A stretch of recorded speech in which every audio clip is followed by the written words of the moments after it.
So, this video is going out to all of the people on my Facebook friend list because I know all of you personally, if not from growing up, maybe my life in New York, maybe my life out here in LA. And I got a lot on my heart today. And I've had friends and family members question why I can be so outspoken about social justice. Why are you putting it on your Facebook? It's gonna make people angry. You talk too much about it. Or, gosh, why would you stop watching football because of police violence? It's not gonna make a difference. Okay.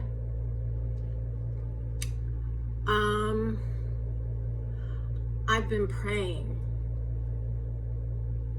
and asking God why there's so much violence right now against Black people, Black men particularly. It's like we just had justice for Ahmaud, and then we had Central Park Karen, who weaponized her whiteness and called in a fake complaint against a man who was simply trying to do essentially a citizen's arrest just to hold her accountable for the laws that are in place.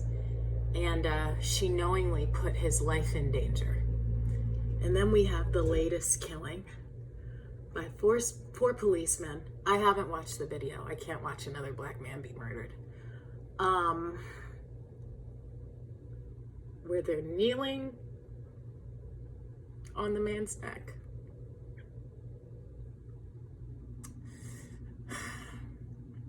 I say to you, Black folks who are uncomfortable talking about stuff like this, what is it going to take for you to have these discussions, for you to speak out?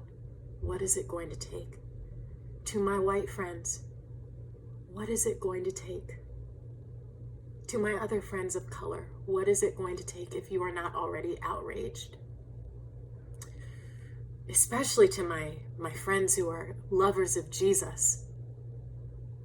If you are not outraged with the same outrage you have about women who have abortions or people who marry whoever they love, at the very least, you should be outraged for this clear disrespect of human life by the people who swear to protect it, the people who have sworn to keep order. You should be outraged. Your first question should not be, well, what did he do? You should not be asking, well, why didn't he just surrender? Why did he fight the cops? If those are your first questions that come up when reading about yet another Black man being killed by the cops, then you really need to ask God about why that's your first question. Because I feel like God is allowing all of this to come to light during the quarantine so that you can't look away. He's bringing all of it to light.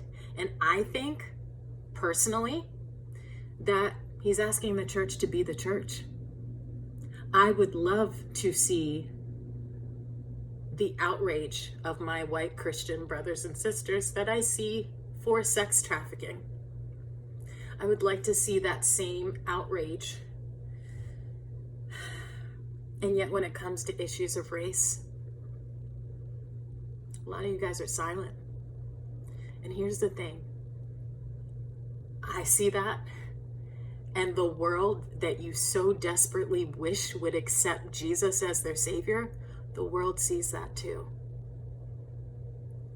So why would they want to serve a God whose followers don't follow the first thing he said for us to do, which is love one another? If I'm asking you to stop killing my people, and you're basically like, oh, it makes me uncomfortable, I don't want to do that. I mean, Jesus did a lot of things that were uncomfortable. We are called to do things that are uncomfortable. We are called to love one another, to speak out about injustice. And yet, what else is it going to take? If you wondered what you would have done during the civil rights movement back in the 60s, you're doing it now. You're doing it right now. And for my friends who are policemen and policewomen, do you have the courage to speak out when your colleagues are shaming the uniform by this type of behavior? Because I know there are good cops. I know there are.